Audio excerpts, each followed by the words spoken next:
Un saludo cordial a toda la comunidad de gestión integral de proyectos. El día de hoy estaremos desarrollando la sesión número 2 de los trabajos de alto riesgo, norma para la seguridad eléctrica en los lugares de trabajo.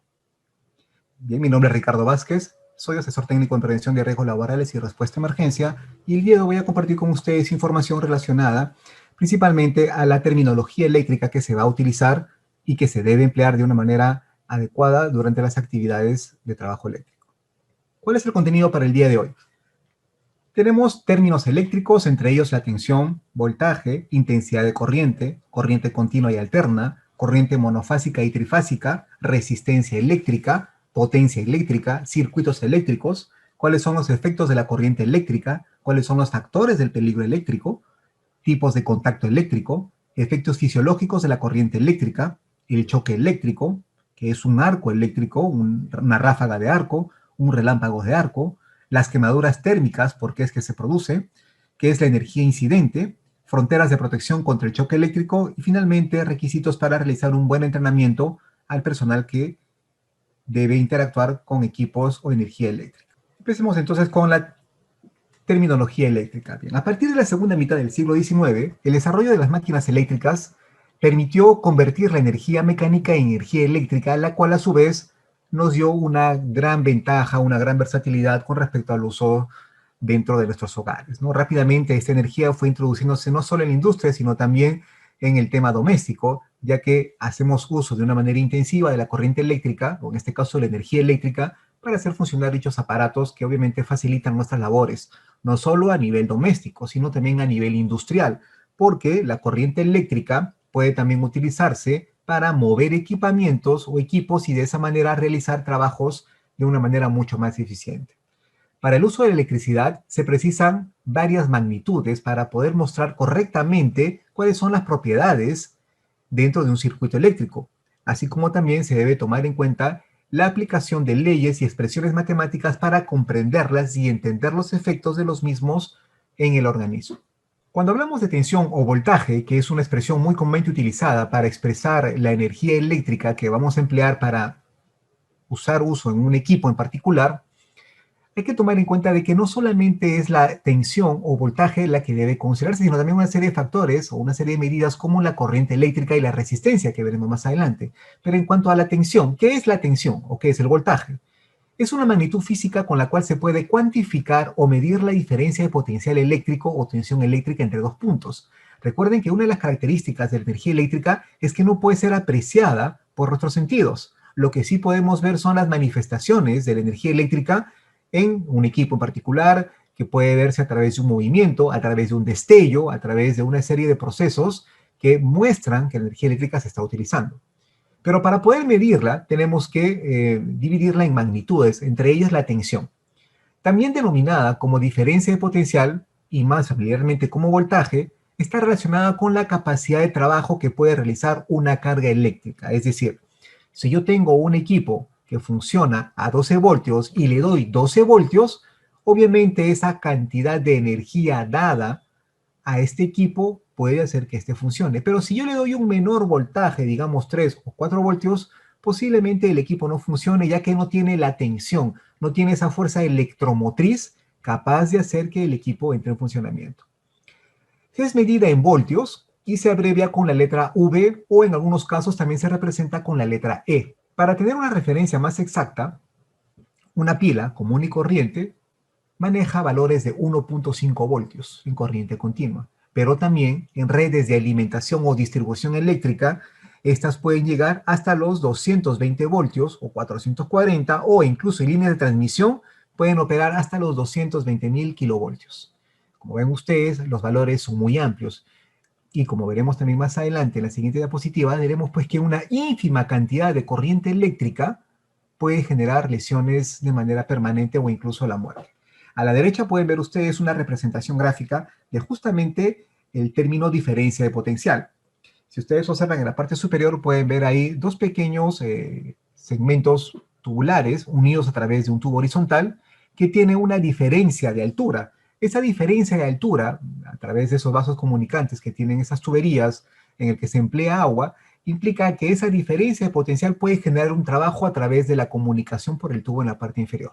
En la parte eléctrica sucede algo similar. La diferencia de tensión, es decir, los 220 voltios que tengo yo por un punto y los 0 voltios que tengo en el otro, permite que la fuerza de esta energía eléctrica haga fluir una cantidad de electrones a lo largo de un conductor. Si hacemos nuevamente la comparativa con esa parte superior de la imagen, podemos ver ahí que el lado izquierdo, que tiene una mayor energía potencial, permite que el agua se desplace a través del conducto en la parte inferior, ocupando el otro espacio, por lo que está generando un flujo de agua.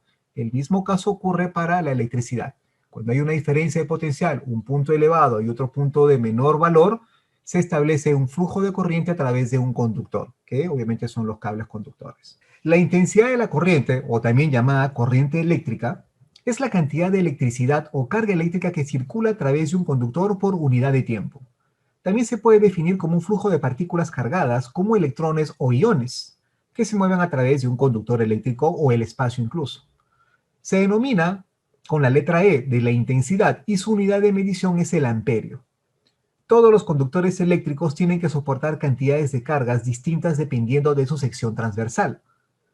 La cifra que se indica en un dispositivo cualquiera, digamos un aparato, un electrodoméstico que tiene un texto o una placa que muestra 5 amperios, 10 amperios, representa la máxima intensidad aplicable de modo permanente a efectos del calentamiento del mismo. No expresa la intensidad real en cualquier momento. Ese valor, por ejemplo, si tomamos en cuenta o consideramos el uso de un hervidor eléctrico y tiene una etiqueta que indique 10 amperios, significa que en todo momento va a circular por él 10 amperios y va a generar un efecto, que en este caso es la elevación de la temperatura, ya que la corriente está fluyendo por una resistencia, el cual, como veremos más adelante también, implica una oposición al paso de la corriente, lo cual genera una fricción entre los electrones. Esta fricción aumenta la temperatura que permite hervir el agua en este caso. Dentro de los conductores eléctricos se distinguen dos tipos de corrientes, la corriente continua y la corriente alterna. A la derecha pueden observar ustedes que hay dos conductores. En la parte superior tenemos un conductor que debido a la tensión que es baja, permite una menor intensidad de corriente, es decir, un menor desplazamiento de electrones. En la parte inferior tenemos un conductor que es el mismo conductor en este caso, que pero al tener una mayor tensión, un mayor voltaje en un extremo, permite un mayor flujo de electrones, obviamente tomando en cuenta la resistencia o la oposición de dicho cable. Para un efecto de ejemplo, entendamos que ese cable no presenta ningún tipo de resistencia, por lo que los electrones fluirían libremente, pero estaría condicionado por la tensión, que es la fuerza que impulsa esos electrones. En la parte inferior vemos, por ejemplo, la sección transversal. Todo conductor tiene un diámetro, todo conductor tiene una sección transversal que dependiendo de la pureza del cobre, de la pureza del conductor, permitiría una mayor cantidad de electrones desplazándose por el mismo. Veremos también que existen los elementos conductores, los elementos semiconductores, los elementos que son malos conductores. Los conductores por naturaleza suelen ser los metales, ¿no? Digamos los más comunes, pero pueden también haber conductores no metálicos, por ejemplo el agua con una cantidad de sal puede generar un flujo de electrones, quizás no tan intenso como un conductor metálico, pero permitiría un flujo de corriente eléctrica, y ese es uno de los efectos que generan daños en las personas.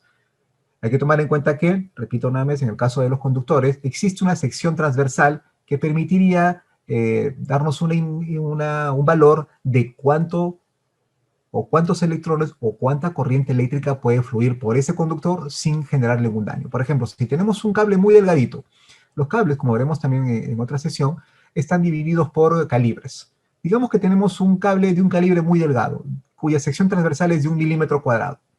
Por ese cable podría pasar tranquilamente unos 5 amperios de corriente.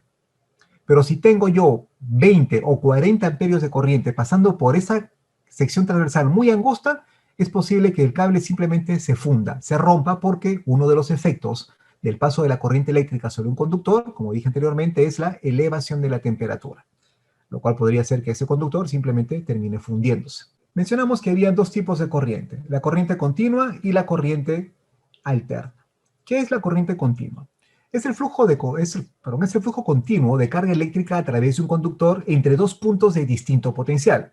Los electrones viajan siempre en la misma dirección y la cantidad de electrones se mantiene constante en el tiempo, es decir, la tensión y la intensidad se mantienen inalterables. Por ejemplo, se da de manera muy comúnmente en las pilas, en las baterías y en algunos equipos como los dínamos antiguamente utilizados para generar corriente continua. La corriente continua es además la forma más generalizada de uso en los aparatos eléctricos, tales como las computadoras, los móviles, los celulares, los televisores, etcétera, pero que requieren de una transformación. La corriente eléctrica que llega a nuestras casas, a nuestros hogares y que se distribuye a través del cableado interno, y estos a su vez a través de los tomacorrientes, es corriente alterna, que requiere de un proceso de transformación para que luego se transforme en corriente continua, que es la que finalmente se utiliza en los equipos. Muchos de los equipos eléctricos que tenemos en casa tienen el transformador integrado a la fuente. En otros casos se debe colocar el transformador en la parte externa. Finalmente depende muchísimo del componente. Si ustedes utilizan una computadora, habrán notado pues que tiene un cargador que conecta a la línea eléctrica convencional que recibe corriente alterna, pero dentro del transformador no solo se reduce la tensión, sino que también se convierte de corriente alterna a corriente continua.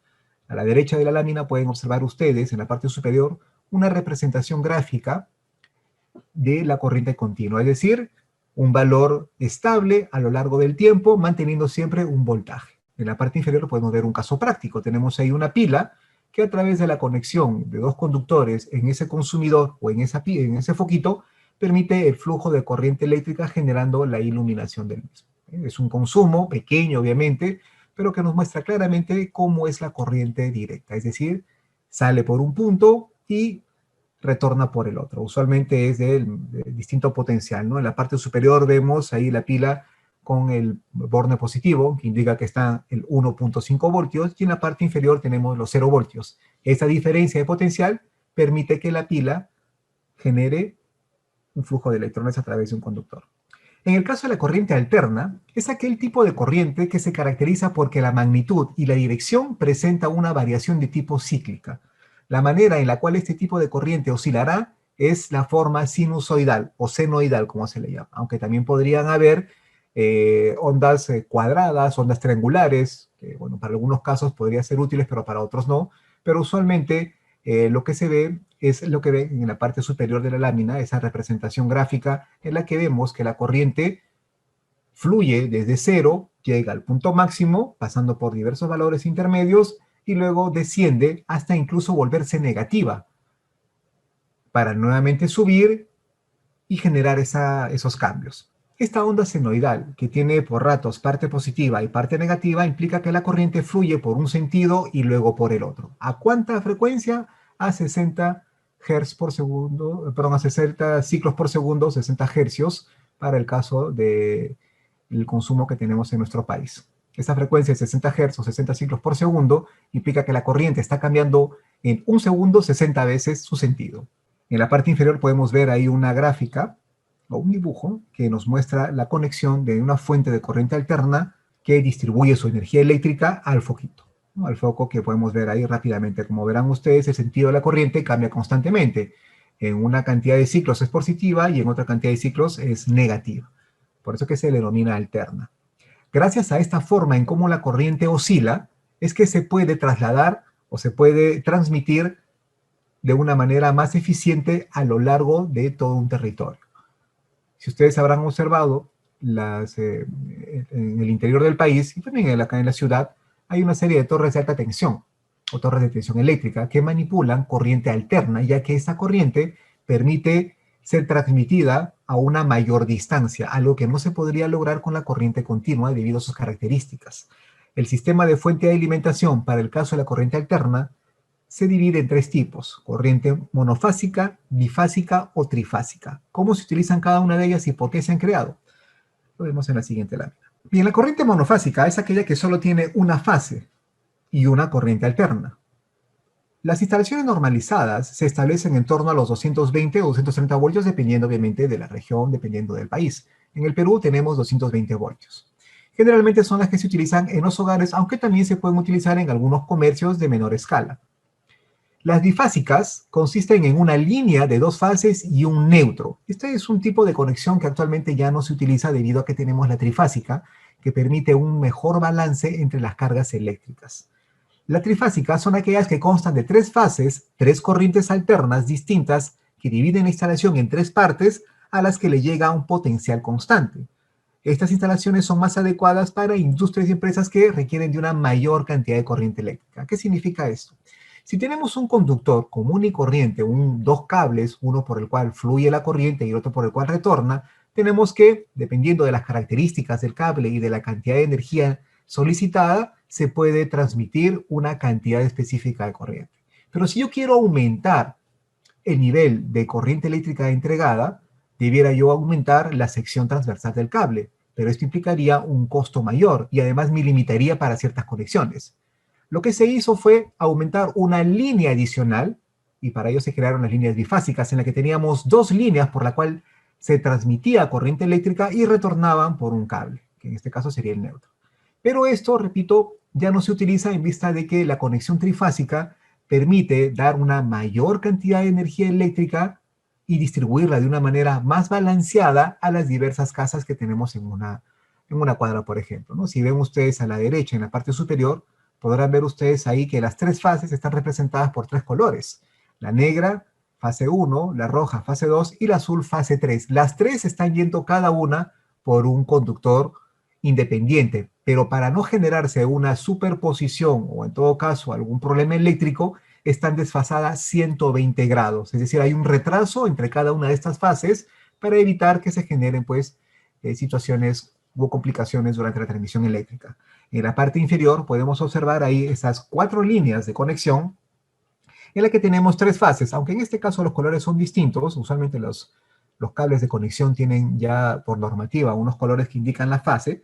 En el caso del ejemplo que vemos en la parte inferior es distinto. Tenemos por ahí, por ejemplo, la fase que va por el conductor negro, la fase que va por el conductor marrón y la fase que va por el conductor gris. Y obviamente tienen un punto de retorno que es el neutro, en este caso. Si ven ustedes ahí en la parte inferior podrán observar y apreciar que hay una conexión monofásica o una casa o una instalación común y corriente que puede conectarse al neutro o a la primera fase que es el negro, o podría conectarse también a la fase marrón o a la fase gris. La ventaja de una conexión trifásica es que yo puedo balancear las cargas, puedo conectar 3 casas a una línea negra con su respectivo neutro, puedo conectar 3 casas a una marrón con su correspondiente neutro y puedo conectar 3 casas a una línea gris con su correspondiente neutro. De esa manera estoy balanceando las cargas, algo que podría o no podría hacerse fácilmente en una línea monofásica, porque implicaría tener una mayor cantidad de corriente o un cable con una sección transversal mucho más amplia. Y en la corriente bifásica, pues obviamente no se utilizaría de una forma adecuada porque es una conexión que ya se ha dejado de utilizar en vista de las grandes ventajas que tiene una conexión trifásica. Por eso es que actualmente las instalaciones son monofásicas o trifásicas. Bien, ¿qué es la resistencia eléctrica? La resistencia eléctrica es toda oposición que encuentra la corriente eléctrica a su paso por un circuito eléctrico cerrado. Para que haya flujo de corriente eléctrica, tiene que haber un circuito eléctrico cerrado. Un circuito eléctrico abierto no permite el flujo de la corriente eléctrica.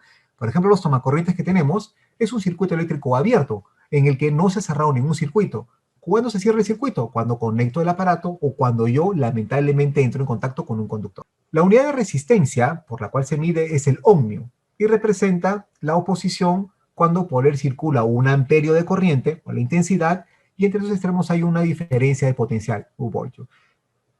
Todos los conductores, absolutamente todos, tienen cierto nivel de resistencia, algunos más, otros menos. Algunos, dependiendo de los elementos metálicos empleados, pueden tener una resistencia cercana al cero.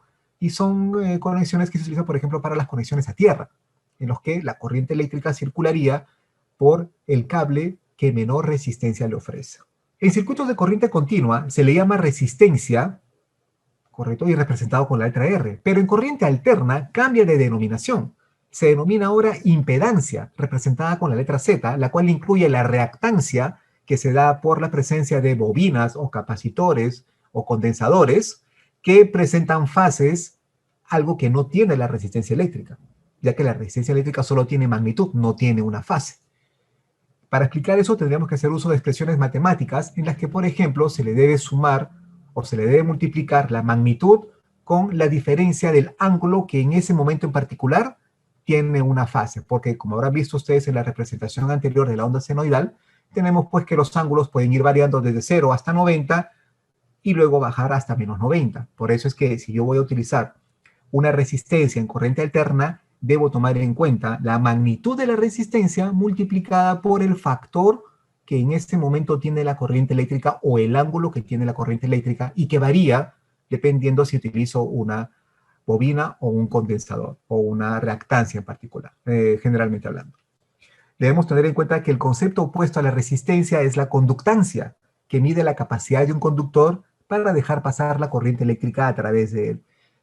Obviamente, todos los conductores tienen la posibilidad de permitir el flujo de corriente eléctrica. Usualmente, para medir un cable conductor se utiliza la conductancia, ya que si yo quiero medir la resistencia, los aparatos de medición de resistencia, en este caso los ohmímetros, podrían no mostrarme un valor muy exacto. Para tener una referencia mucho más precisa, se utilizan equipos que miden la conductancia, es decir, qué tan efectivo es el cable para conducir la corriente eléctrica. A la derecha podemos ver en la parte superior una representación de una resistencia eléctrica, ¿no? Vemos ahí que el conductor ofrece una restricción al paso de la corriente eléctrica. No es que el cable se angoste en una parte específica, sino que sus componentes o los materiales con los cuales se ha fabricado el cable presenta de por sí una resistencia a lo largo de todo el conductor. Solo que para efectos prácticos y de entendimiento se realiza esa imagen con una restricción en la parte media. En la parte inferior podemos ver la interacción que tiene el voltaje, la corriente y la resistencia a través de la ley de Ohm. Son expresiones matemáticas que nos van a ayudar rápidamente a comprender y entender cuál es la magnitud de cada uno de ellos. Por ejemplo, si yo quiero medir el voltaje y tengo como dato la corriente y la resistencia, simplemente los multiplico y obtengo el valor del voltaje. Si yo quiero determinar la corriente, pues simplemente divido el voltaje entre la resistencia y obtengo la corriente en amperios. Si yo quiero determinar la resistencia, pues simplemente divido el voltaje entre corriente y tengo la resistencia en ohmios. Esto para efectos de corriente continua. Y en el caso de la corriente alterna, tendría que agregársele el ángulo correspondiente a la fase de la corriente que en ese momento se ha presentado, como hemos visto en la imagen anterior de la onda senoidal. Pues bien, así como tenemos corriente eléctrica, tensión o voltaje y resistencia, también tenemos potencia eléctrica. ¿Qué es la potencia eléctrica? La potencia eléctrica es la proporción por unidad de tiempo con la cual la energía es transferida dentro de un circuito de un punto a otro y que requiere de un componente para que la consuma. En otras palabras, la potencia es la velocidad con la que se consume la energía eléctrica.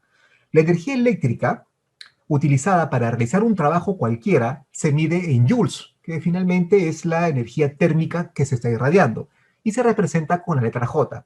Pero para potencia eléctrica, para temas eléctricos, se ha utilizado como convención el vatio. El vatio es el consumo de energía por unidad de tiempo y que equivale a 1 joule por segundo.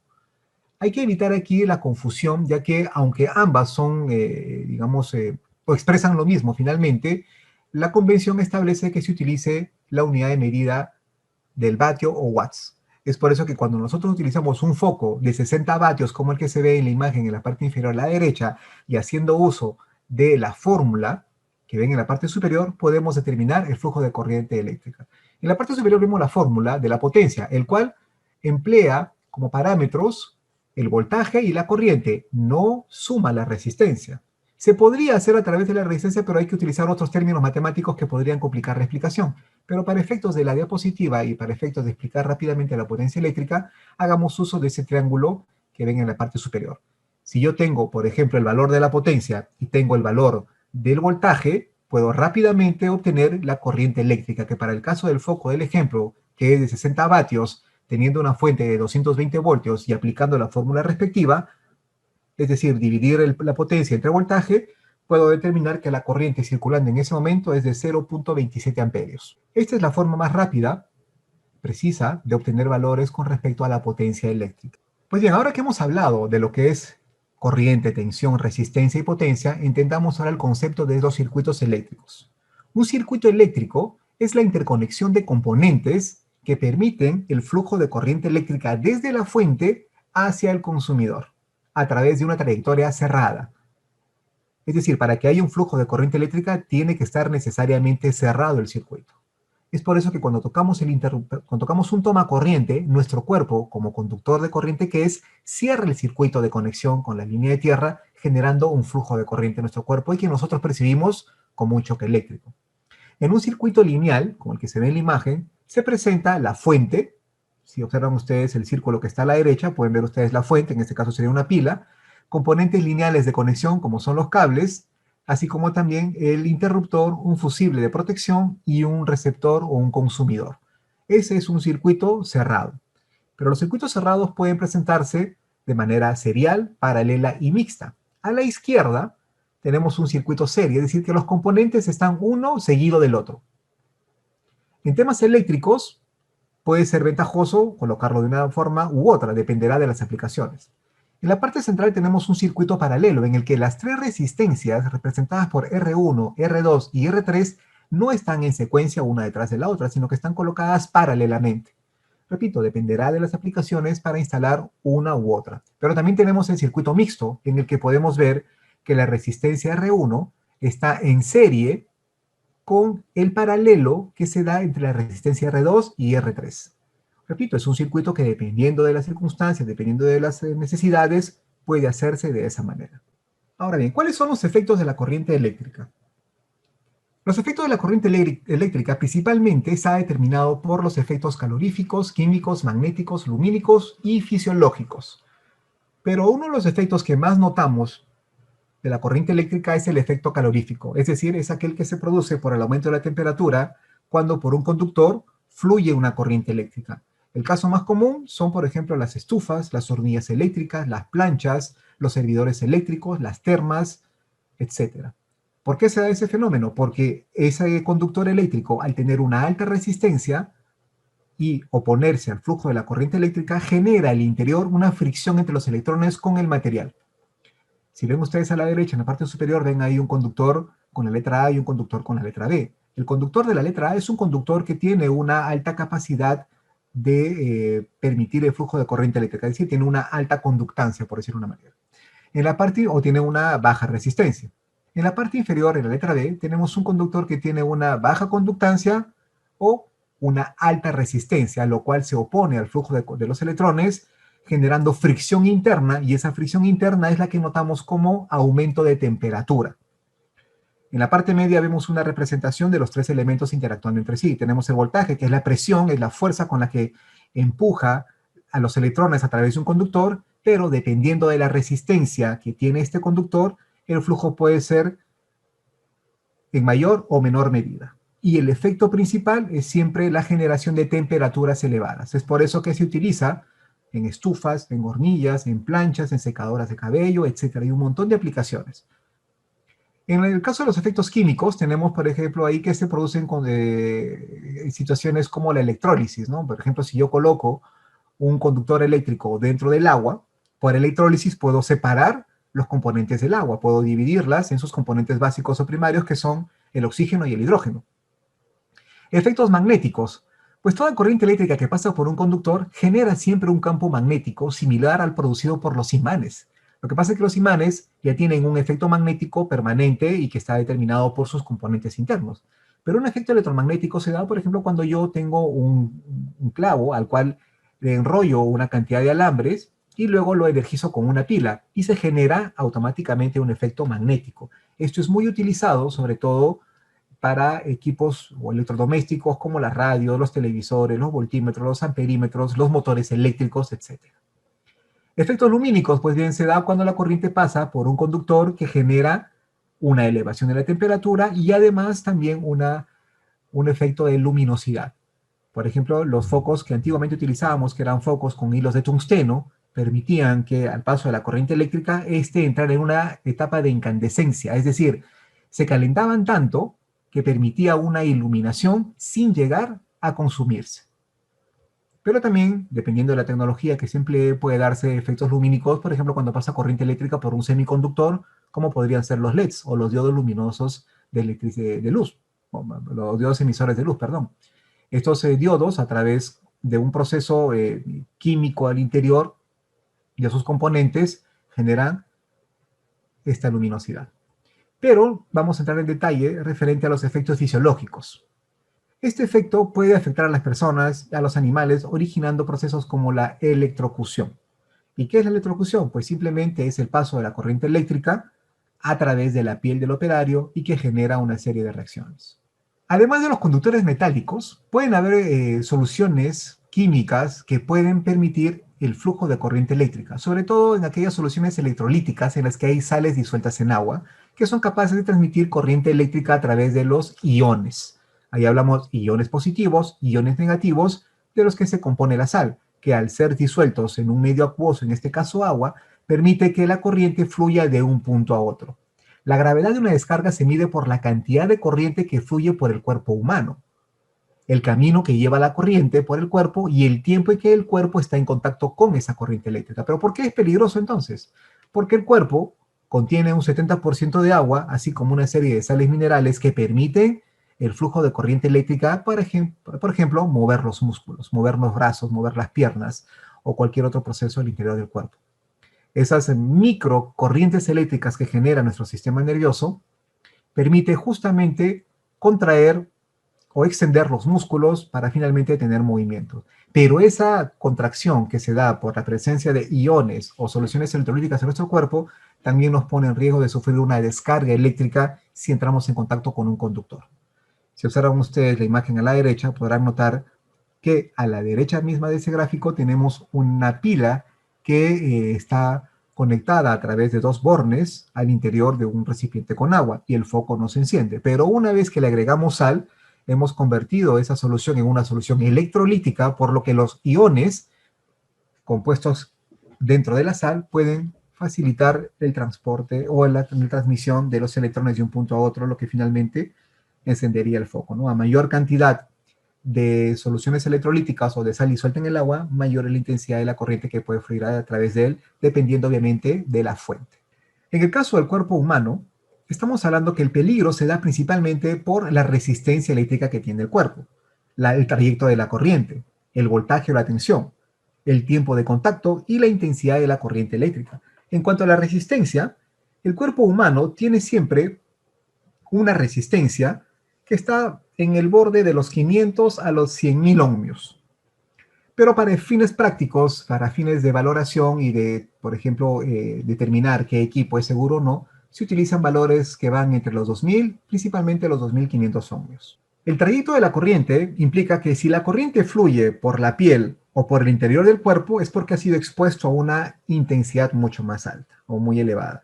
Si la corriente circula a través de la piel y no ha roto esa barrera, no ha ingresado al cuerpo, podrían generarse posiblemente quemaduras a nivel de la piel, lo cual puede llevar obviamente a una serie de infecciones y posiblemente a la muerte. Pero si la corriente ingresa al interior del cuerpo, puede afectar cerebro, corazón, pulmones, riñones, hígado, vaso, etc. Y en la mayoría de los casos son consecuencias fatales, ya que al haber una gran cantidad de corriente eléctrica circulando por el cuerpo, sobre todo por el interior del cuerpo, el efecto principal que se va a generar es el efecto térmico, la temperatura se va a elevar. Y esto puede hacer que los fluidos del organismo al interior empiecen simplemente a vaporizar o a ebullir, generando en algunos casos la ruptura de estos órganos masivos. En cuanto al voltaje o la tensión, hay que tomar en cuenta que la definición implica que es la energía con la cual se mueven los electrones. A mayor voltaje, mayor capacidad de energía, mayor posibilidad de que se dé una mayor cantidad de corriente circulando por el cuerpo, valga la redundancia. Es más, en el cuerpo humano, voltajes que empiezan a superar los 50 voltios pueden ya estar generando efectos fisiológicos en la persona. El tiempo de contacto. Obviamente hay que tomar en cuenta aquí que a mayor tiempo de contacto hay mayor cantidad de corriente que puede fluir a través de un cuerpo. Porque, digamos, si yo estoy en contacto con 1 amperio de corriente en 3 segundos, ¿no? Posiblemente mi cuerpo podría soportar ese tiempo de contacto a ese nivel de amperaje. No es algo seguro, pero podría darse la posibilidad de que el cuerpo humano sobreviva a esa cantidad de corriente en 3 segundos. Pero si hablamos pues de valores que superan los 100.000 voltios, que pueden generar hasta 1000 amperios, así el tiempo de contacto sea milésimas de segundo, puede generar daño permanente o incluso la muerte, lo cual sería una de las consecuencias que se van a presentar con mayor rapidez en el operario.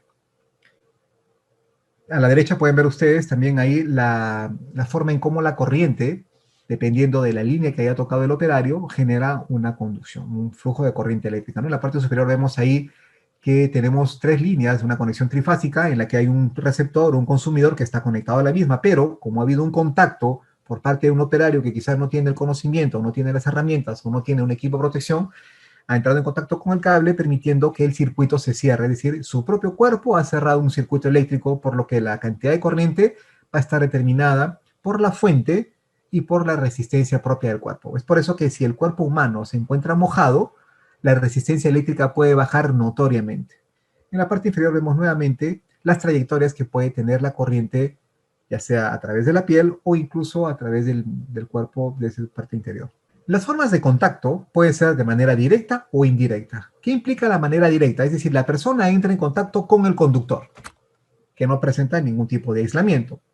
Puede ser a través de una máquina en mal estado, puede ser a través de un enchufe con el cable expuesto, etcétera, ¿no? Hay un nivel de tensión ahí que está presente y que el cuerpo humano, al entrar en contacto con esta diferencia potencial o este cableado, permite un flujo de corriente. Ese es un contacto directo.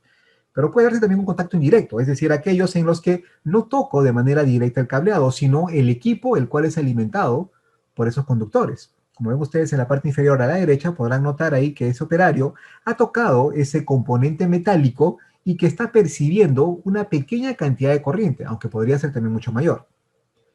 Uno de los casos más comúnmente dados para un contacto indirecto es, por ejemplo, cuando se tocaba o se toca, en algunos casos, la carcasa metálica de un CPU. Si ustedes han tocado un CPU antiguo, habrán notado, habrán percibido que cuando acercamos nuestro antebrazo, se percibe un pequeño hormigueo, un pequeño cosquilleo.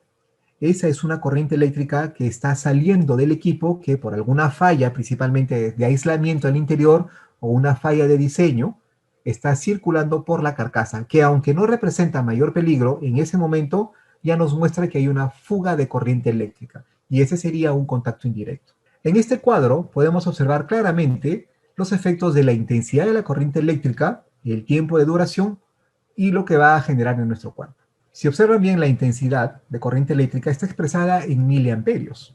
En ningún caso llegamos o superamos el amperio de corriente si es que si no se genera una muerte específica. Un cargador de celular puede manipular o puede transmitir o puede permitir el flujo de hasta 2 amperios de corriente. Una computadora puede tener hasta 5 o 6 amperios de corriente. Un hervidor eléctrico puede tener hasta 10 o 15 amperios de corriente. Un televisor puede estar entre los 5 o 7 amperios de corriente. Pero en todos los casos que les he mencionado de aparatos electrodomésticos, la corriente supera la capacidad de nuestro cuerpo para estos efectos. En el cuadro de la izquierda podemos observar ahí que la intensidad de corriente que va de 0 a 0,5 miliamperios presenta en nosotros la percepción. No hay ninguna consecuencia más allá de un pequeño hormigueo que se puede estar dando. Pero cuando ese valor está entre los 0,5 miliamperios y puede llegar a los 10 miliamperios, se genera ya movimientos musculares reflejos.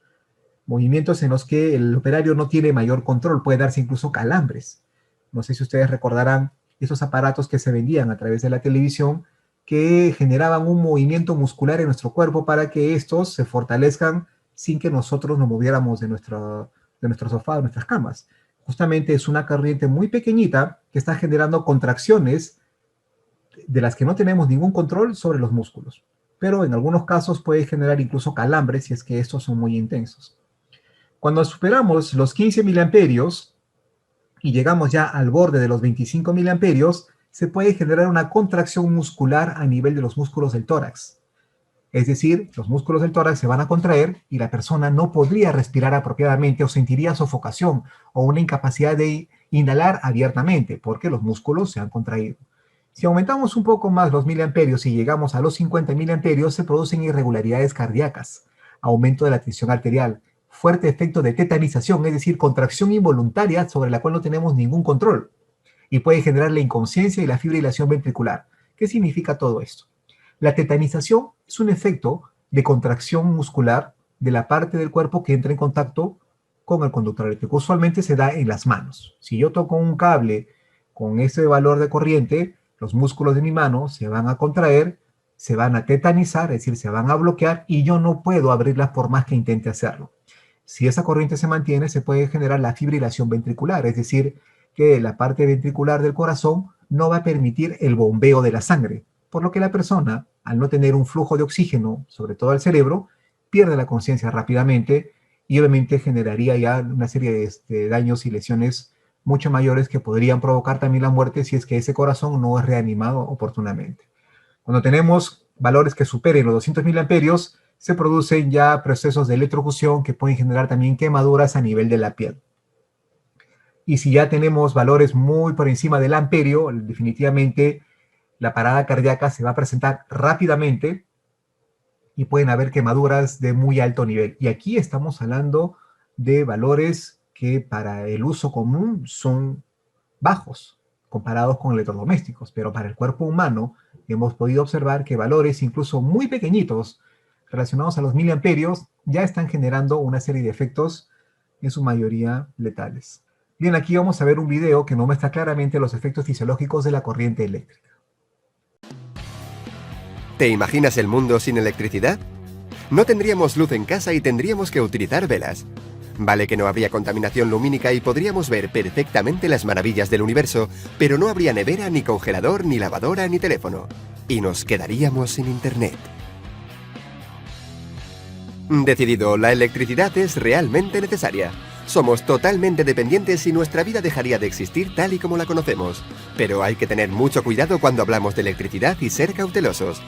¿Te imaginas qué le pasaría a tu cuerpo al entrar en contacto con los 230 voltios del enchufe de casa? Las consecuencias de un accidente eléctrico pueden ser catastróficas. Cuando una persona toca un cable de corriente, el cuerpo humano, si no está aislado, se convierte en un conductor debido a los líquidos que contiene. Existen varios factores que juegan un papel importante a la hora de valorar los efectos de una descarga eléctrica en el cuerpo humano. La cantidad de corriente que pasa por el cuerpo, el camino que sigue la corriente, cuánto tiempo dura el contacto, el voltaje, la presencia de humedad en el ambiente y el estado de salud de la persona afectada. Dependiendo de estos, el choque eléctrico puede producir diferentes alteraciones funcionales como fibrilación ventricular o paro cardíaco. Si desgraciadamente la corriente nos atraviesa el corazón, se produce la llamada fibrilación ventricular, que es una desestabilización del ritmo cardíaco normal. En este estado, el corazón no bombearía sangre, por lo que podríamos morirnos. Otra alteración que podría ocurrir es la asfixia y el paro respiratorio que se produciría cuando la corriente circula desde la cabeza a algún miembro, atravesando el centro nervioso respiratorio. La paralización puede prolongarse después del accidente. La asfixia se presenta cuando la corriente atraviesa el tórax. Impide la contracción de los músculos de los pulmones y por tanto la respiración. La tetanización muscular es real. Con este concepto se expresa la anulación de la capacidad de accionamiento voluntario de los músculos. Los músculos se agarrotan y nos quedaríamos pegados al punto de contacto sin poder soltarnos.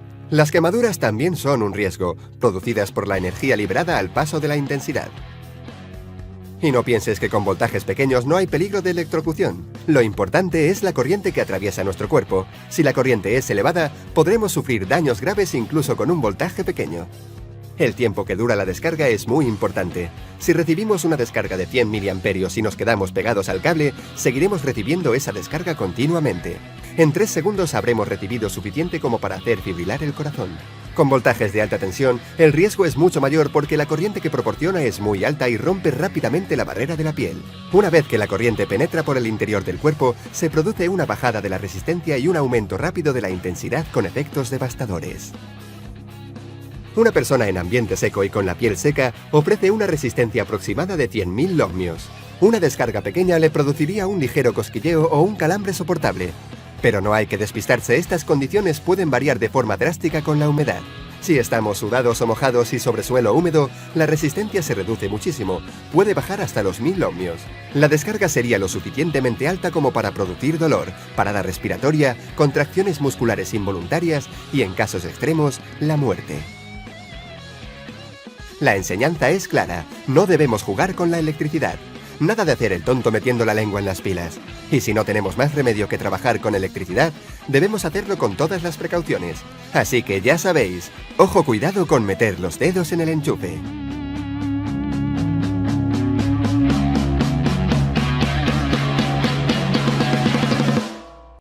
Aquí vamos a poder apreciar otro video en el que un operario, en este caso una persona común y corriente, por el empleo inadecuado, inapropiado de un equipo de limpieza, sufre un choque eléctrico o una electrocución. Verán ustedes también la desesperación que tiene ese operario por intentar liberarse del cable que a través de la tetanización de los músculos de la mano, ha quedado pegado al cable.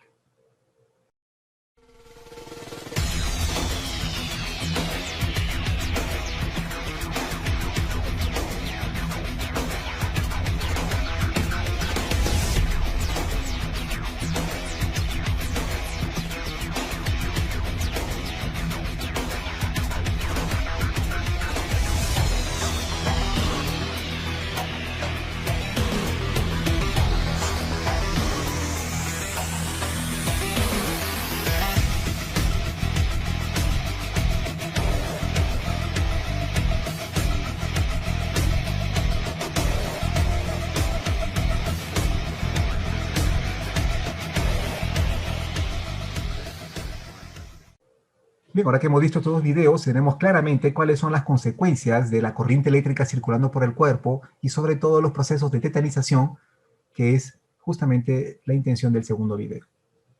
Ahora bien, ¿qué son los peligros eléctricos? Los peligros eléctricos representan una condición peligrosa tal que al contacto o la falla del equipo puede resultar en un choque eléctrico, quemaduras de relámpago de arco, quemaduras térmicas o ráfagas de arco. ¿Qué es un choque eléctrico? Es el flujo de corriente a través del cuerpo. Así de simple, es el flujo de corriente a través del cuerpo que puede generar una serie de efectos, como el que hemos visto en el cuadro anterior. ¿Qué es la ráfaga de arco? Es una manifestación que se muestra a través de una elevada presión que se da desde el punto de inicio del problema eléctrico y se extiende a lo largo de toda la superficie cercana al operario. Presenta, además de una elevada presión, alto nivel de ruido, así como esquirlas. ¿Y qué es el relámpago de arco? Es la manifestación lumínica acompañada de altas temperaturas que van a generar quemaduras en el operario. Estos tres fenómenos se presentan de manera conjunta.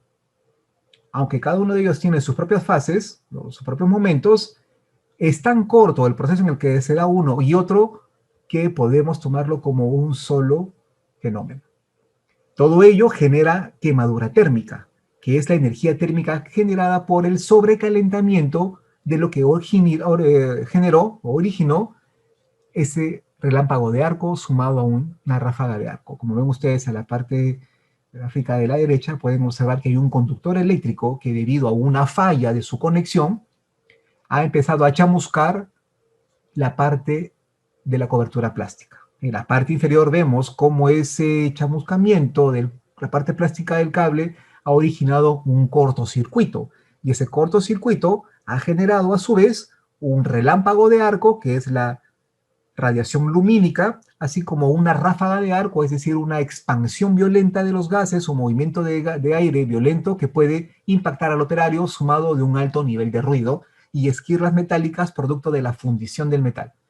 En todos los casos, las lesiones son graves. ¿Qué es el choque eléctrico? Pues bien, el choque eléctrico se da cuando el cuerpo humano entra en contacto con corriente eléctrica. Por lo general se da cuando un operario realiza actividades cerca de un panel de electricidad, el cual no ha sido debidamente desactivado. Aunque, como recordamos también en la sesión anterior, hay situaciones en las que se puede hacer un trabajo con corriente eléctrica activa, hay una justificación para ello y por lo tanto debo tomar en cuenta todas las medidas de seguridad aplicadas para este caso a través del programa de seguridad eléctrico que tiene la empresa, así como el uso de equipos de protección, tomando en cuenta de que ese es un operario calificado. Ahora bien, por lo general el choque eléctrico ocurre cuando una persona entra en contacto con ambos cables de un circuito activado, cerrando el circuito. Un cable de circuito activado y la tierra, cerrando el circuito porque el cuerpo funciona como un conductor. Tercero, una parte metálica en contacto con el cable activo al interior del equipo entra en contacto con la persona que está en contacto con la tierra, cerrando el circuito. En todos los casos, el cuerpo humano funciona como conductor, cierra el circuito, lo que permite el flujo de la corriente eléctrica. Recordemos que si yo no tengo la debida protección, siguiendo un proceso de estricto, un procedimiento muy estricto, puedo verme afectado por eso. Incluso teniendo los equipos de protección, puede presentarse un choque eléctrico, si es que el equipo de protección está en mal estado o no está siendo bien utilizado por parte del operario. Por lo que es importante siempre un proceso de supervisión, y aquí entra a tallar la definición de personal calificado. Como veremos más adelante en una descripción mucho mayor, es una persona que es consciente del peligro, conoce y sabe utilizar los equipos que tiene en ese momento durante una operación. ¿Qué es un arco eléctrico? Pues un arco eléctrico, o también llamado arco voltaico, es la descarga eléctrica que se forma entre dos electrodos sometidos a una diferencia de potencial. La corriente eléctrica puede fluir a través del aire en una descarga luminiscente continua de un punto al otro, generalmente acompañado de la volitización parcial de los electrodos. Las características es que no solo se presenta un arco eléctrico lumínico, sino que puede tener temperaturas muy altas que bordean los 3.000 a 30.000 grados centígrados, y este proceso de arco eléctrico es el que se utiliza de manera controlada, por ejemplo, en procesos de soldadura eléctrica, tales como soldadura con electrodo, soldadura TIG o soldadura MIG, que requiere de un alto nivel de corriente eléctrica para formar un arco eléctrico, el cual a su vez genera una alta temperatura que funde los metales. Son situaciones controladas, por lo que el operario debe conocer el equipo y cuáles son sus características particulares, de lo contrario podría sufrir una descarga eléctrica.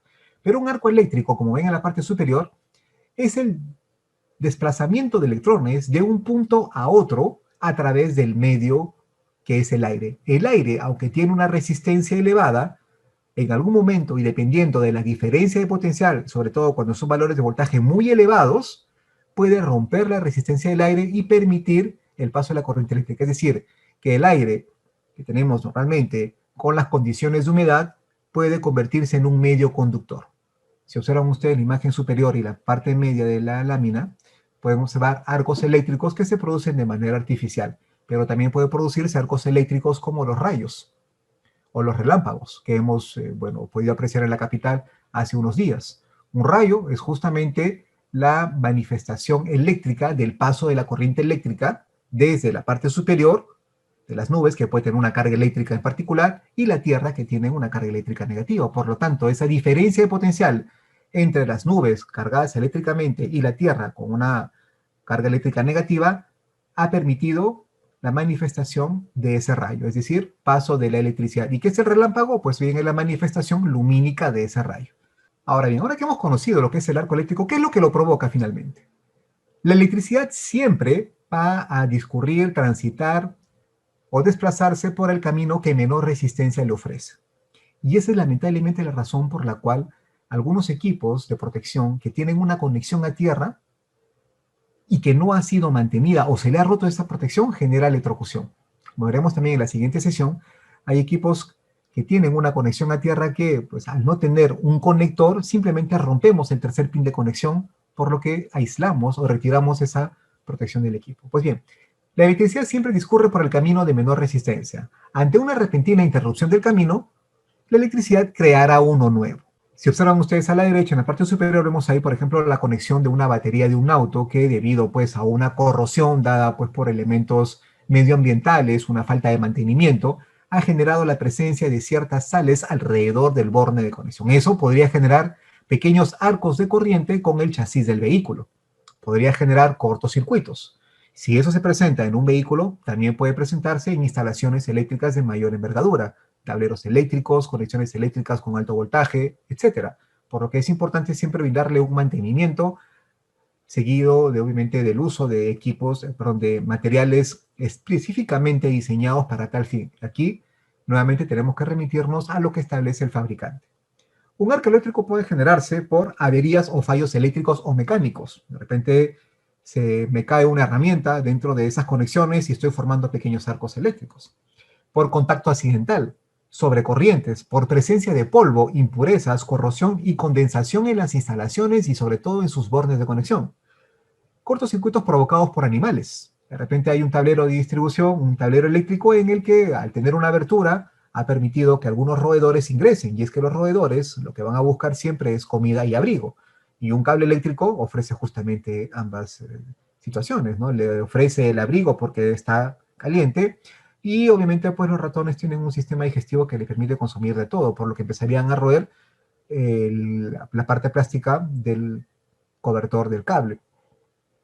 Por lo que obviamente estarían también exponiendo sus cuerpos a un cortocircuito, obviamente con efectos devastadores para el roedor, y que podría generar un incendio o incluso la desconexión de dichos conectores. Puede también deberse a errores en la instalación, no tener o no seguir apropiadamente los diagramas, procedimientos de trabajo inexistentes o simplemente inapropiados, porque no se han tomado en cuenta algunos peligros. Como ven ustedes a la derecha, en la parte superior ven ahí la corrosión de un borne, pero en la parte inferior estamos viendo que se está utilizando una termografía para determinar en qué momento se puede producir un arco eléctrico.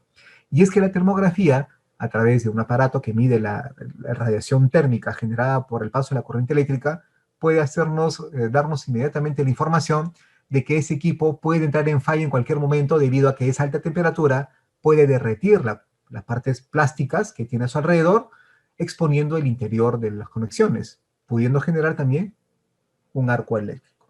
Ahora bien, ¿qué es la ráfaga de arco? Aquí hay que hacer una definición rápida entre lo que es el choque eléctrico, la ráfaga de arco y el relámpago de arco. El choque eléctrico es la posibilidad de que el cuerpo humano reciba un flujo de corriente eléctrica. Pero una ráfaga de arco seguido de un relámpago de arco son situaciones que se dan cuando el operario hace trabajos en instalaciones con corriente activa. Recuerden que la mejor forma de evitar problemas es desconectar los equipos, pero ante circunstancias muy específicas se puede hacer trabajo con corriente eléctrica activa. Para estos casos hay que tener mucho cuidado porque se puede producir un arco eléctrico por las razones mencionadas anteriormente, el que dependiendo de la intensidad puede generar una ráfaga de arco, que es la primera etapa en manifestarse, es decir, son ondas explosivas que vaporizan el metal conductor donde se ha generado ese cortocircuito y que además va acompañado de una alta presión que puede llegar y superar los 1000 psi. Asimismo, se generan niveles de ruido superiores a los 160 decibelios y en ambos casos, ya sea que la presión generada y que ha impactado al operario no le ha generado daños, lo va a generar la alta temperatura radiada, que puede llegar a valores muy elevados. Es más, el metal conductor fluido, esos trocitos de metal o esas esquirlas metálicas, pueden dispararse o desplazarse a velocidades mayores a los 1600 kilómetros, es decir, a velocidades mayores que la velocidad del sonido, por lo que esto implica que los niveles de ruido pueden superar tranquilamente los 160 decibelios, por lo que aquí el operario pues no solo va a sufrir una alta presión, un alto impacto debido a la presión, sino también que va a sufrir niveles de ruido e intensidad sonora muy elevados que lo van a dejar sordo y obviamente los metales fundidos que se desplazan rápidamente pueden penetrar la piel o perforarla en algunos casos y esto va acompañado también de altas temperaturas.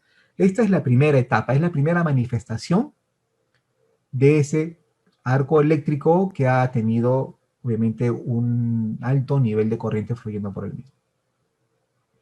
Pero también se genera el relámpago de arco, que es la energía liberada durante un cortocircuito por cercanía de sus bornes o contacto físico. Para explicar esto, observen ustedes la imagen en la parte inferior a la izquierda. Ahí tenemos dos conductores, que son de cobre.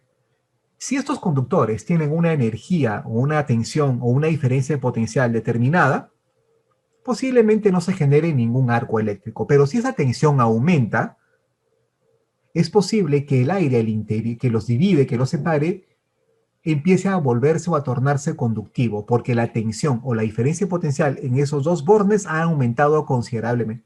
Si tengo 200 voltios, 220 voltios o quizás 440 voltios, posiblemente no haya mayor efecto, pero si aumento la diferencia potencial y puedo llegar quizás a 15.000 o 20.000 voltios, esa pequeña distancia va a generar un arco eléctrico. Ese arco eléctrico va a estar acompañado de una ráfaga de arco que vimos en la diapositiva anterior y que en este caso también se va a manifestar con un relámpago, es decir, la manifestación lumínica que va acompañada de también alto nivel de ruido, altas presiones, pero sobre todo de altas temperaturas, que pueden ir desde los 2000 a 30.000 grados centígrados. Ahora, el relámpago de arco puede producirse por cercanía de los bornes o por contacto físico. Digamos pues que yo tengo dos conductores de cobre y en cada uno de ellos tenemos aproximadamente 5.000 voltios. Pueden estar quizás a 5 centímetros y no hay presencia de arco eléctrico porque si los acerco más podría generarse un arco eléctrico. Y el arco eléctrico podría manifestarse a través de estas formas tan elevadas. Pero si por alguna razón esos dos cables que tienen 5.000 voltios y que, bueno, manejan valores de, digamos, 1000 amperios, entran en contacto, es posible que se genere ya un relámpago de arco. Bueno, finalmente dependerá de la intensidad de corriente que circule por estos bornes o por estos conductores. Pero sea cual sea el caso, si yo he determinado a través de mis programas de seguridad cuáles son los riesgos, los peligros que se van a enfrentar si hay temperaturas elevadas que se van a manifestar por esa cercanía de los bornes o el contacto físico de los mismos, yo debo complementar los niveles de seguridad con un equipo de protección y obviamente un procedimiento que debe ser seguido minuciosamente y de manera estricta por parte del operario, ya que como ven ustedes a la derecha, ese relámpago de arco es una manifestación de energía de forma lumínica, pero que también transmite temperatura, el cual se va a radiar en esa dirección y que afectaría principalmente al rostro y la parte superior del tórax del cuerpo. Eso, como lo dije anteriormente, genera y puede generar quemaduras de hasta tercer grado. Una quemadura eléctrica son quemaduras térmicas producidas por un calor de muy alta intensidad de una manera muy rápida. En la parte superior de la derecha pueden ver una quemadura de un conductor eléctrico que no genera un sangrado, y es que la temperatura elevada también genera la cauterización de los tejidos. Pero si ven ustedes en la imagen media, podemos ver ahí que la piel ya se ha quemado a incluso hasta un tercer grado, y ahí existe ya riesgo de necrosis y una posible infección.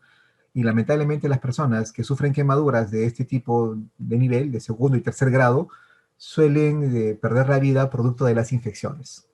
Aproximadamente el 15% de los pacientes que sufren una quemadura eléctrica tienen asociado otro tipo de lesiones traumáticas, además de la quemadura, motivo por el cual se les suele hablar de traumatismo eléctrico, es decir, daños tan extensos, no solo por fuera, sino por dentro, que pueden generar amputaciones, debido principalmente a la infección y a los daños que se dan en los músculos, en los huesos, etc.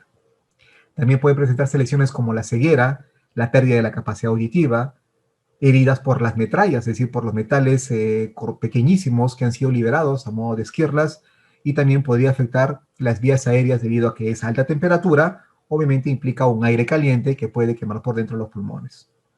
El daño que provoca la corriente eléctrica depende de varios factores y de varios parámetros, como hemos visto anteriormente: el voltaje, la corriente, el tipo de corriente, el recorrido del flujo de corriente, la duración del tiempo de contacto, la resistencia en el punto de contacto y obviamente también la susceptibilidad individual. Porque a pesar de que el operario puede tener equipo de protección, en algunos casos su piel puede ser más sensible a las temperaturas, ¿no? Por poner un caso muy específico. Eso lo volvería más susceptible a sufrir algún tipo de quemadura en particular. O incluso también tomar en cuenta de que la piel puede ser más gruesa en unas personas que en otras, ¿no? Si es más gruesa, tiene mayor resistencia. Si es más delgada, tiene menor resistencia. Entonces, dependiendo de esta susceptibilidad, también se puede determinar las posibles lesiones. Ahora bien, ¿qué es la energía incidente? La energía incidente es la energía por unidad de área recibida en una superficie ubicada a una distancia de trabajo lejos del arco eléctrico. La distancia de trabajo es la distancia desde donde se encuentra el trabajador hasta la ubicación del foco del arco, del punto de inicio.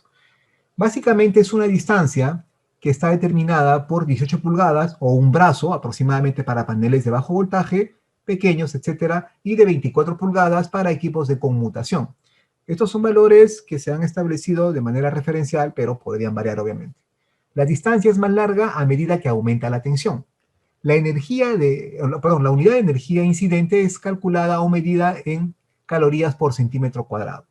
El valor umbral de la energía incidente para generar una quemadura de segundo grado en la piel es de aproximadamente 1,2 calorías por centímetro cuadrado. Es decir, que para que mi piel se vea afectada, debe recibir una cantidad de energía incidente de 1,2 calorías por centímetro cuadrado. ¿Y a qué equivale una caloría por centímetro cuadrado? Pues bien, es la energía producida, por ejemplo, por un encendedor de cigarrillos en un segundo. Si se percatan ustedes, es una energía muy pequeña, pero en el caso de los temas eléctricos, esta energía puede ser muy elevada y debiéramos tener equipos de protección que deberían alcanzar en algunos casos hasta los 11, 10 o 15 calorías por centímetro cuadrado. Obviamente dependerá de la exposición. En la parte inferior pueden ver ustedes a la izquierda una persona, un operario que está a una distancia de un tablero de conductores que están expuestos. Por alguna razón ha quedado expuesto y esto pues permite un cortocircuito o una fuente de arco eléctrico, el cual puede irradiar la temperatura hasta una distancia de 3 metros, ¿no? por poner un valor específico para este ejemplo. Si a esa distancia de 3 metros el operario está cercano, puede sufrir una quemadura de 1,2 calorías por centímetro cuadrado. Usualmente existen unas tablas que dependiendo del valor de voltaje y del valor de corriente que se esté manipulando, ya se ha determinado una distancia segura y qué equipo de protección debe utilizar. Es por eso que se establece las fronteras de protección contra el choque, contra el relámpago de arco y contra la ráfaga de arco. Estas fronteras de protección contra choques se identifican como fronteras de aproximación limitada, frontera de aproximación restringida y frontera del relámpago de arco. ¿Qué cosa es cada uno de ellos? A la izquierda, perdón, a la derecha pueden ver ustedes un gráfico, una imagen, que nos representa la frontera de aproximación limitada, es decir, es el lugar al que solo el operario calificado con el equipo de protección específico puede acceder. La frontera de aproximación restringida es un área en la que puede entrar quizás el ayudante del operario que va a entrar a la zona de aproximación limitada y que tiene un equipo de protección para tal distancia. Es decir, que un operario que se encuentre en la frontera de aproximación restringida no debe, bajo ninguna circunstancia, ingresar a la frontera de protección limitada, que es de uso exclusivo del operario que hará el trabajo en esa zona. Pero también tenemos una tercera frontera, que es la frontera del relámpago de arco, que es la distancia que puede recorrer ese relámpago de arco y generar quemaduras en un operario con un equipo de protección convencional. Cualquier persona que esté cercana a ese límite de relámpago de arco puede sufrir una quemadura de este segundo grado, por lo que debería utilizar un equipo de protección con al menos 1.2 calorías por centímetro cuadrado. El operario que esté en la zona de aproximación limitada debería tener un equipo de protección de una mayor envergadura, quizás 10, 15 o 20 calorías por centímetro cuadrado. El que está en la frontera de aproximación restringida podría tener un equipo de protección que puede estar entre los 5 y los 10 porque no debería pasar a una zona de aproximación limitada. Es importante que tomemos en cuenta esta información, aunque para esto ya existen tablas, ya existen una serie de valores específicos y que implican que el operario que va a hacer o va a ingresar a la zona de aproximación limitada ya conoce los peligros, ya conoce el equipo de protección, ya conoce los aparatos, ya tiene experiencia en el trabajo. Es importante tomar en cuenta esto, ya que, repito, hay tablas que facilitan la labor de establecer las distancias. Algo muy importante, la frontera de protección contra choque eléctrico y la frontera de relámpago de arco son independientes entre sí, ¿correcto? Porque el relámpago de arco puede llegar, digamos, a 3 metros y generar una quemadura, una lesión finalmente, y tiene sus propias tablas. Pero si el operario está muy cerca, digamos en la zona de aproximación limitada, no solo puede sufrir los impactos devastadores de un relámpago de arco, sino que también puede sufrir un choque eléctrico. Sería el caso más complicado en esta situación, pero obviamente, repito una vez más, el operario está calificado para afrontar esta situación. Ahora bien, para ello se establece un proceso de entrenamiento. Este proceso de entrenamiento determina a una persona calificada de una persona no calificada. Una persona calificada es aquella que está entrenada y es conocedora de la construcción y operación del equipo en particular sobre el cual va a realizar una operación o un trabajo. Conoce los peligros eléctricos, conoce cuál es la metodología del trabajo, está familiarizado con el uso de técnicas apropiadas, procedimientos y políticas eléctricas aplicables de tal manera que puede acceder al lugar sin mayor inconveniente porque conoce, está calificado. Debe contar también con la destreza y las técnicas necesarias para distinguir entre conductores, parte de circuitos eléctricos energizados y cualquier otro componente eléctrico, además de tener la destreza suficiente para manipular herramientas considerando que está utilizando dos guantes. Un guante dieléctrico, que es de caucho o de jeve, y un guante de badana o de carnaza o de otro material similar que de alguna manera evita que el guante de hule o el guante dieléctrico se maltrate, por lo que su sensibilidad y maniobrabilidad se va a ver reducida notoriamente. Asimismo, debe tener la capacidad de determinar cuál es la jerarquía de control de riesgo más apropiado, efectuar la planificación de la seguridad de la tarea, identificar los peligros eléctricos y evaluar cualquier riesgo asociado que pueda estar presente en el lugar. De repente, la presencia de roedores, la presencia de animales, la presencia de insectos, la presencia de humedad, la exposición al medio ambiente, etcétera, ¿no? Debe ser capaz de evaluar todo eso para que, sumado a su experiencia, pueda actuar de manera apropiada. Ahora bien, algo muy importante a la derecha. Una persona calificada puede ser considerada con respecto a ciertos equipos y métodos, pero no estar calificada para otras actividades. Es decir, es calificada para un evento en particular, una reparación en particular, pero a pesar de esa calificación, puede no estarlo para otro tipo de herramienta, para otro tipo de equipo, por lo cual tendría que pasar por un proceso de entrenamiento. Ahora bien, esa es la definición de la persona calificada. Ahora, ¿qué es una persona no calificada? Una persona no calificada es aquella persona que de alguna manera está cerca de la zona restringida y que podría empleársele como un ayudante del operario que está en la zona limitada. El personal no calificado está seguro cuando se mantiene a una distancia segura de la exposición a conductores energizados o partes de un circuito, incluyendo el conductor que esté más largo en esa zona, por lo que no puede hacer contacto o estar dentro de la zona restringida, es decir, no debería pasar de la zona restringida y acceder a la zona limitada, porque en la zona limitada es donde hay mayor posibilidad de que se sufra una serie de daños. Igualmente debe estar protegido, porque está en una zona que puede ser afectada. Esta distancia de aproximación segura se conoce como máximo límite de aproximación. Las personas no deben cruzar el límite de protección contra el arqueo de flash o contra el relámpago de arco, a menos que use un equipo de protección personal, ropa protectora y se encuentre bajo la estrecha supervisión de una persona calificada. Las personas no calificadas deben recibir entrenamiento y estar familiarizados con cualquiera de las prácticas relacionadas con la seguridad eléctrica.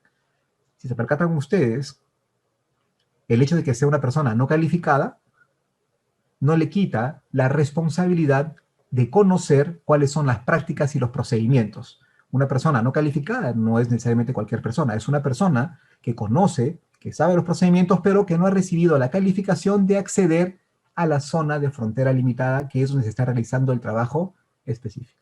Finalmente, los empleados deben ser entrenados para seleccionar el instrumento o equipo de pruebas apropiados y demostrar cómo se usa. Es decir, yo no solamente debo acceder, debo también usar equipos de prueba, equipos de medición, etcétera. Debo ser consciente de su uso, debo conocer cuáles son sus características, sus parámetros, etcétera. El entrenamiento debe incluir información que permita al empleado comprender las limitaciones de cada equipo. Si yo he recibido un entrenamiento en el uso, por ejemplo, de un multímetro, debo conocer cuáles son las capacidades de ese multímetro, es decir, cuánto de corriente puede medir como máximo, qué categoría pertenece, categoría 1, 2, 3 o 4, que veremos en la siguiente sesión. Debo saber utilizar el equipo en total dimensión, completamente. El empleador debe determinar mediante una supervisión regular o mediante inspecciones llevadas a cabo con frecuencia, mínima 1 año, la posibilidad de que el empleador cumple con las prácticas de trabajo establecidas. De no contar con ello, obviamente pasaría por un proceso de reentrenamiento, aunque finalmente los procesos de reentrenamiento se dan de manera normal cada año. Es importante que esa información recibida durante esta certificación o calificación o entrenamiento ayude muchísimo, sobre todo para establecer unos mejores procedimientos de seguridad. Los empleados deben estar entrenados para seleccionar el instrumento de prueba apropiado, verificar la ausencia de tensión, interpretar las indicaciones del dispositivo, comprender las limitaciones del dispositivo de prueba, por si acaso. Todos los instrumentos de prueba deben ser mantenidos apropiadamente y llevado un control específico de cada qué tiempo establece el fabricante para pasar por un mantenimiento. Asimismo, este programa de mantenimiento debe asegurar de manera integral su funcionamiento en todo momento libre de errores. Aquí recordemos que nuevamente el fabricante nos ayuda muchísimo. Tener un multímetro es un aparato de una gran versatilidad para múltiples mediciones, pero repito, debe ser un aparato que mida de manera real los valores, de manera efectiva, debe ser un valor que me muestre a mí, digamos, un valor real, un valor concreto, no un valor aproximado, porque aunque puede ser un multímetro de una marca reconocida, podría presentar fallas si es que éste no ha recibido un mantenimiento apropiado. Bien, para terminar, vamos a ver aquí un video del accidente del señor Néstor Apaza, que lamentablemente realizó de manera equivocada un procedimiento y sufrió una serie de lesiones de importancia. Observemos este testimonio, es bastante crudo, pero obviamente nos pone en contexto con respecto a los peligros que enfrentamos, sobre todo si manipulamos corriente eléctrica.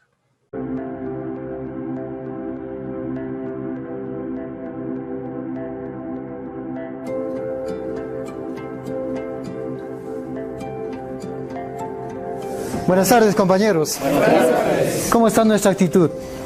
Bien. Tener una buena actitud nos permite hacer un buen trabajo y es la parte principal para poder desarrollar bien nuestras actividades. Salimos de la casa llena de esperanzas, agarrando esa mochila con las cosas necesarias, haciendo un largo viaje tal vez para llegar acá. A veces para trabajar días enteros, a veces noches enteras, a veces pasando hambre, frío, exceso de calor. Todo eso porque tenemos una familia en casa. Yo también he sido un trabajador como ustedes, ya hace 11 años hacia atrás, técnico electricista de profesión. Mi jornada laboral empezaba aparentemente muy bien planificada, tal cual empezó la de ustedes el día de hoy. EPP correctamente vestido. Al ser un trabajo eléctrico, el permiso de trabajo, mi jefe lo había tramitado con 15 días de anticipación. 15 días. Cometí el error que casi todos cometemos. ¿Cuál es? El exceso de confianza. Ahí me quitó mucho más que una mano. Yo no he nacido así. Yo era como ustedes, pero los errores se pagan bien caros. Decidí aferrarme a la vida. Decidí dejarme llevar por el corazón que por la razón. Entre lágrimas le dije al doctor que prefería perder los brazos y no me importaría si perdería la pierna. Después de 6 meses, recién salgo de alta. Y esos 6 meses, las únicas personas que estuvieron conmigo, mi madre y mi hermano. No había nadie más. Sanos como están, ¿qué creen? ¿Son libres o no son libres? Son libres, compañeros, gracias a Dios. Porque desde que se levantan hasta que se acuestan, ustedes no necesitan de nadie para hacer sus cosas. Pero son cosas que pasan cuando a veces decidimos mal, compañeros. Y eso es lo que no quiere la empresa para ustedes. Ustedes son el capital más importante de esta empresa. El más importante. Y como compañeros también la empresa les pide que se ayuden. Por eso si ves que alguien está haciendo algo mal, acércate a tu compañero, compañera, por favor, corríjase. Porque uno es quien decide si hace las cosas bien o las hace mal. Yo les voy a pedir que hagamos un compromiso. ¿De qué se trata?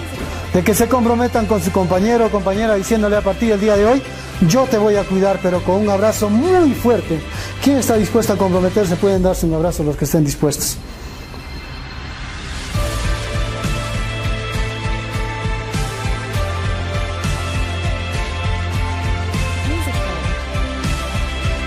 Miren sus manos. Pongan las manos detrás de la cintura.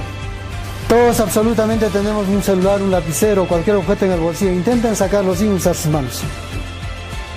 Los dejo para una reflexión personal. Si Dios nos permite, en algún momento nos volveremos a ver. Espero verlos sanos y completitos. Habrá valido la pena. Muchas gracias y que Dios los bendiga, compañeros. Gracias.